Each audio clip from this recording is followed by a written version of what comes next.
Pag-usapan natin ang karagatan. Walang alaala ang dagat.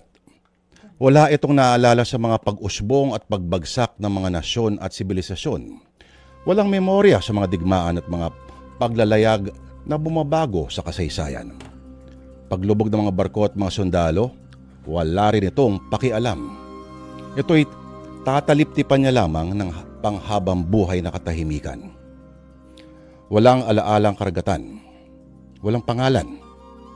Kahit ang mga talumpating makabayan tulad ng madidinig ninyo buong araw tungkol sa kasarinlan, sa kalayaan at kung ano pang mga abstraction na yan, madaling magsalita tungkol sa kalayaan habang nasa komportable kang kinaroroonan. Pero ang katotohanan ay hindi libre ang kalayaan. Ito'y pinagbabayaran at katumbas ay dugo at buhay ng libo-libong mga makabayan. Ika nga ng kasabihan, the price of freedom is eternal vigilance. At habang tinatamasa natin ang kaligtasan mula sa ating mga tahanan, may mga taong nagtitiis ng gutom, pagod, pangungulila at panganib. Parang kalayaan na yan ay mapanatili lamang. Sila ang ating mga kasundaluhan.